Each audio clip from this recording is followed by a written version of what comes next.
From Montana's news leader, this is the MTN Noon News. Good afternoon and welcome to your MTN Noon News for this Thursday. I'm Hailey, Monaco. Let's get right to our top story. In a landmark decision, a divided U.S. Supreme Court has upheld a Tennessee law restricting some medical treatments for transgender minors. That law was challenged by the Biden administration and 3 families, arguing the treatments are life-saving for teens diagnosed with gender dysphoria. It's a decision that could have a direct impact here in Montana, one of 26 other states with restrictions on gender-affirming care. Our David J. dives deeper into what the ruling means for the Treasure State. The U.S. Supreme Court ruled 6-3 that a Tennessee law prohibiting puberty blockers, hormone therapy, and some surgeries does not violate the 14th Amendment and does not discriminate based on sex. Children deserve protection from our states, not experimentation. The Montana Family Foundation says this ruling is good for children, while the American Civil Liberties Union calls this a devastating loss. General concern about this atmosphere of anti-transgender animus. Chief Justice John Roberts wrote for the majority, stating, "Our role is not to judge the wisdom, fairness, or logic of the law before us. We leave questions regarding its policy to the people, their elected representatives, and the democratic process." States should be emboldened to pass legislation that protects children from irreversible consequences. Unfortunately, I think we're going to see an epidemic of children experiencing these consequences later on in life unless states make moves to protect them now. Dissenting Justice Sonia Sotomayor wrote that with the decision, the court abandons transgender children and their families to political whims. These decisions should be made between an individual, their family, and their healthcare provider, and the government has no business inserting itself into that medical room. In December, the Montana Supreme Court agreed with the lower court that a law prohibiting minors with gender dysphoria from getting surgical and medical treatments is unconstitutional. And now there is some disagreement about how this U.S. Supreme Court ruling will affect Montana law. The legislature is not giving up, and the state of Montana is not giving up on making sure that we have definitions that make sense, that are objective, that sex is immutable, you can't change it, and that we're going to protect children from these dangerous experiments. We enjoy greater constitutional protections under our state constitution than exist under the federal constitution. And so gender-affirming care for transgender minors remains legal in the state and will for the foreseeable future. 26 states have laws with restrictions on these procedures. In Billings, David J., MTN News.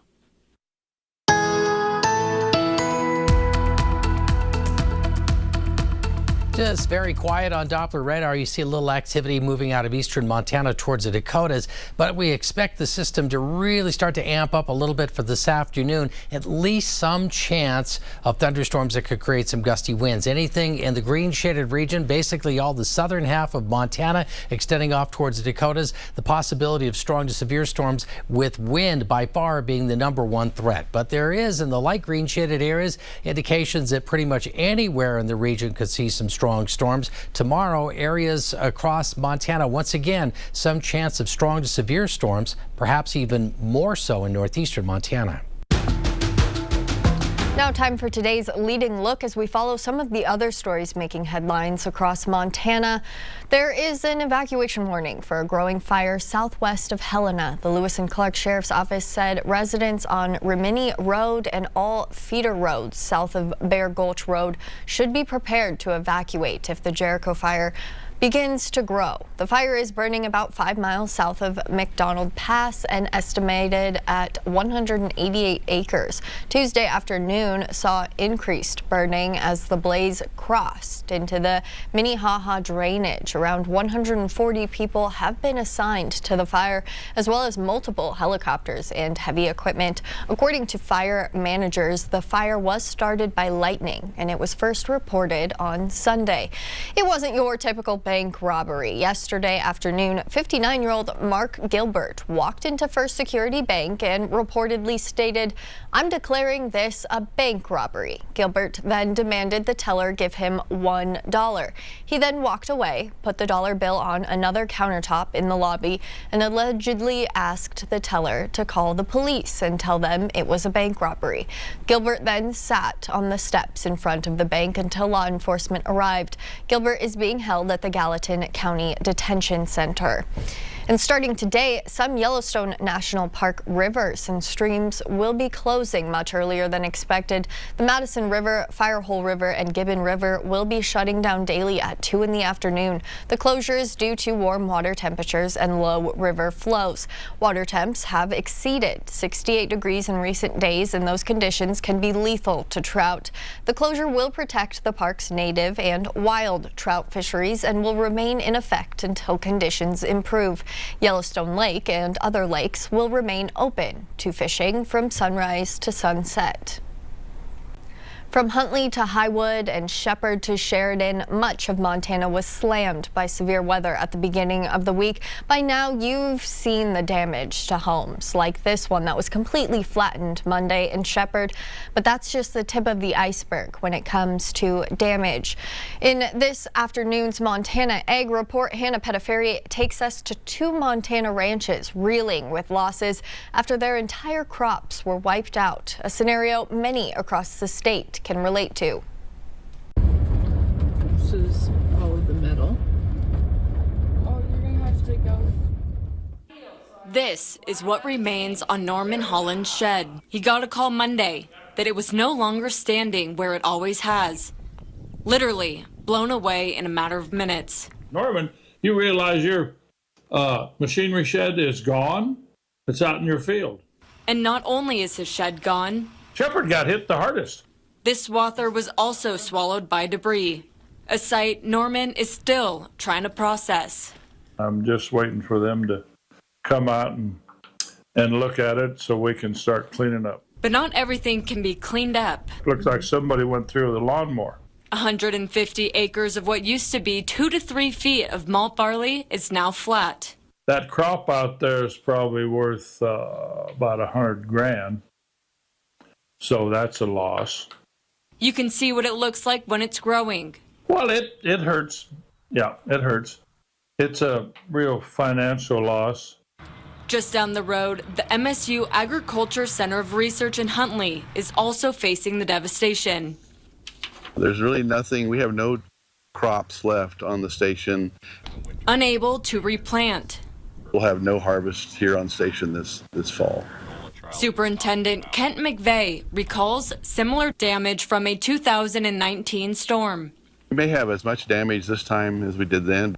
McVeigh estimates the storm here caused about $1 million of destruction. 400 acres was wiped out. But he says that pales in comparison to the research and experiments happening here, now lost.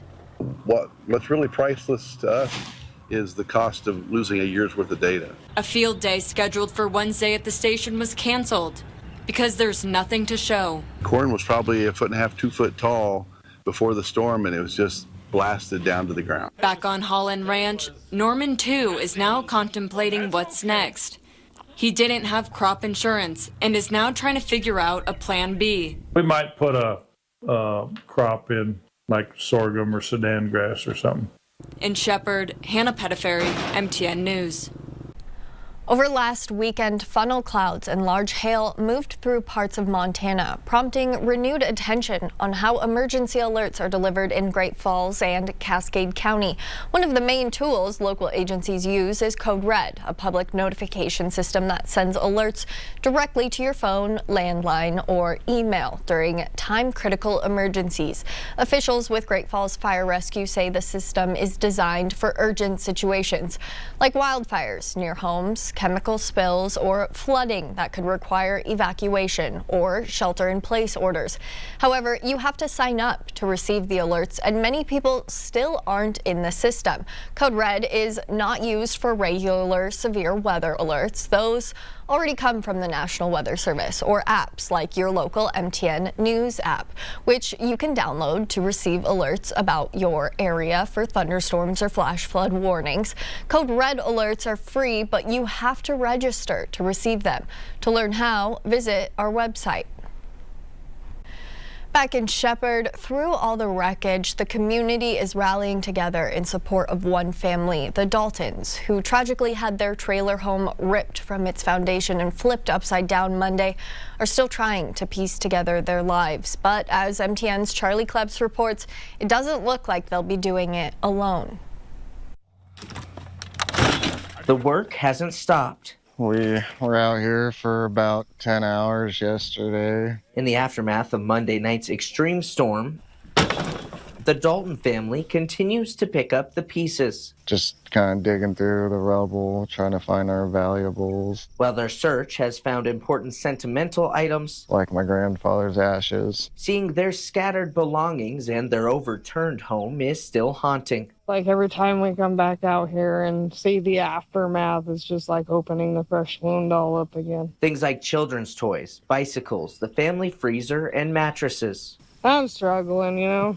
Cleaning up the damage here is proving to be an endless process, but thankfully the family is now receiving support from the community with 3 different GoFundMes created in their benefit. You feel so loved with the support that we're seeing from our family, friends, and the community. It's a lot to take in. And as the Daltons continue to clean up, those GoFundMe accounts have picked up steam. We're more than grateful for everything. I mean, we can't thank everybody enough, honestly. The Daltons say it's support that is shocking considering how devastating the storm was for everyone. Everything going on and everybody having so much to deal with themselves that it was overwhelming to see how much support and that people wanted to help us. The family says they don't have access to the funds yet, needing to set up an account at a bank that will honor the funds raised. Be ideal to throw it in. Still, the money represents hope. I think it kind of gives us a little bit of sigh of relief. We hope everyone else that got affected by the storm gets just as much support as we are. In Shepherd, Charlie Klebs, MTN News.